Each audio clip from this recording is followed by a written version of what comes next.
Hello, ladies and gentlemen. This video will be a little bit more negative than my usual ones, once again, because it's actually surrounding the exact same topic I made on a video pretty recently, which was talking about how my hatred for anomaly arbitration has basically reached its peak at this point. I always knew that this endgame mode would eventually just snowball into what it is today, which is just a ton of shilling and anti-shilling that heavily favors certain archetypes slash characters to try and get you to actually pay up money and get more likely to pull certain teams slash characters just to be able to clear AA. Right? Now, my frustrations here came from the last anomaly arbitration, not the current one, because the last anomaly arbitration, what it had was they started adding these new elation mobs, and these elation mobs have a ton of damage reduction. And then even if you go against mobs that don't inherently have damage reduction, you end up getting some bullshit debuff like, oh, Flame Reaver, he gets 60% damage reduction automatically, but if you have a mono rem team, this is lowered to 40%, right? And I was just sick of it. I'm tired of other teams that aren't specifically getting shilled that are usually weaker than these teams getting shilled, mind you, at base. They're getting nerfed even further to hurt their performance even more. And I was becoming frustrated. I was like, I'm so sick of all this specific shilling, all this specific anti-shilling. It's just absolutely dumb, right? And would you believe it? We have gotten probably the worst shilly elation boss with damage reduction in the entire game in the new 4.6 beta. Right?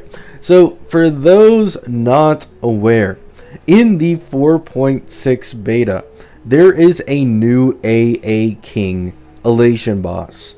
And what's interesting about this elation boss is at first glance, you'd think that it's easy. This elation boss has a really low amount of HP in comparison to a lot of the other ones. So you'd think at first glance, ooh, this shit's gonna be easy, right? Hold your fucking horses. There's a few things we have to go over here. 1. Attack spamming actually heals this boss by 1% of its max HP, hurting Fua teams who do usually not the biggest damage, but do damage incredibly consistently a lot when fighting this boss. Not only this, though, this boss also has a shield mechanic, right?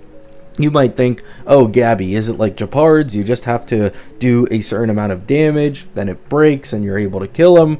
Well, yes, it is kind of similar to this in a certain way. However, there's actually a catch. This shield is obviously much fatter because it's an AA King in comparison to, for example, Gepard's shield. However, also, if you are a non-elation team, and you're not doing elation damage, the shield takes 80% damage reduction against non-elation damage, right? So let's say an elation DPS, let's say this shield has like 10 million health, 5 million health.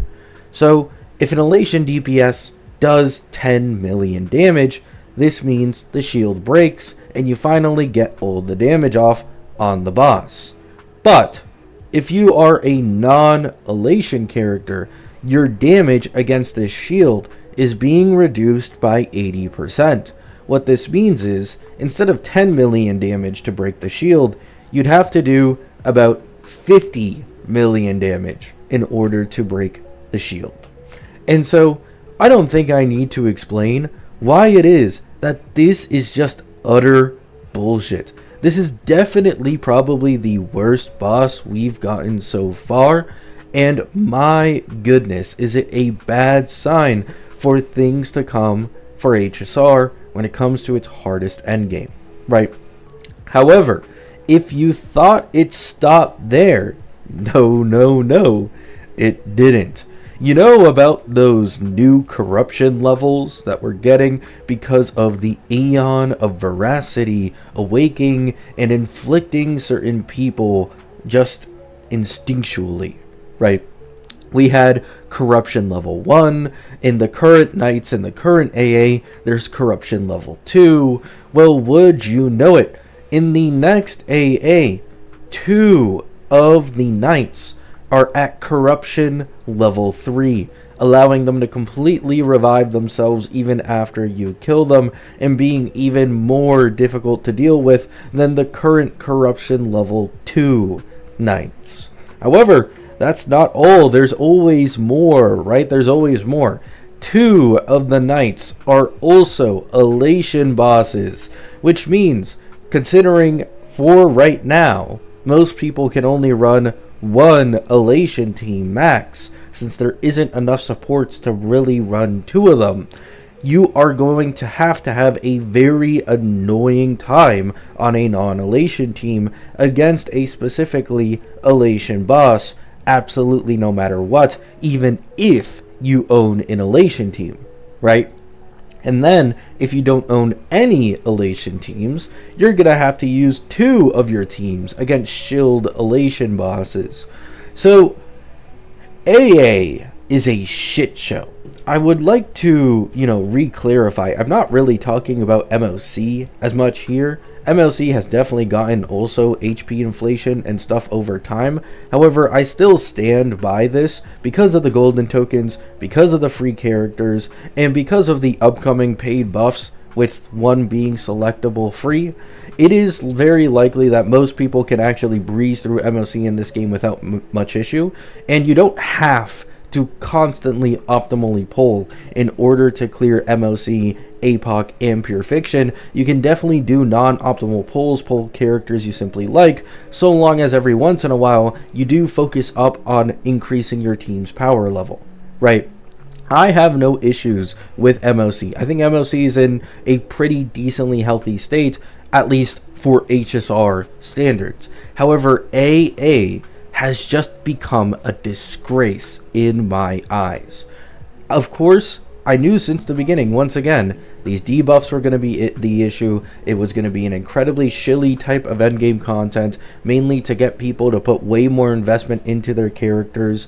However, this is just so fucking disappointing. One of the main positives that were even used for HSR a lot of the time was, oh, at least it's not as bad as Genshin. And I've talked about this a few times before in previous videos as well, where I was never on this, bandwagon of, oh, at least it's not Genshin, because the thing is, when it comes to comparing to older gacha games, a lot of people like to forget that things do drastically change a lot of the time as time passes, right?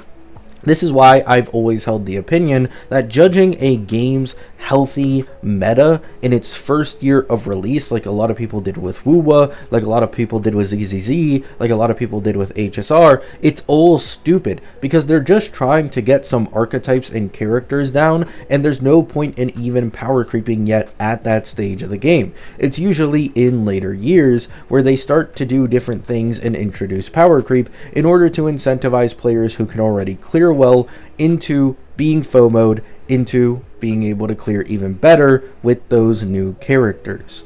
The same thing applies here. The older a game gets, usually the more annoying and predatory they get with debuffing and shilling, because they're just running out of original ideas to really get people into pulling specific characters. And this is one of those prime examples. HSR is still much younger than Genshin, I believe by around 2 years, yet it is now finally reaching that level of shilling in its most difficult endgame, right? So let me know what you guys think down in the comments. Do you think I'm being whiny? Do you think I'm just saying shit to say shit? I think most people would be able to get on the same boat with me that the current shilling and anti-shilling and anomaly arbitration, the introduction of corruption levels, all of this is just heinous. It shouldn't continue. It will continue, despite what I say, because they don't care about what I say. However, I just feel like expressing my opinion. Love you all. Hope you all have a great day. Hope you all have a great night. And peace out.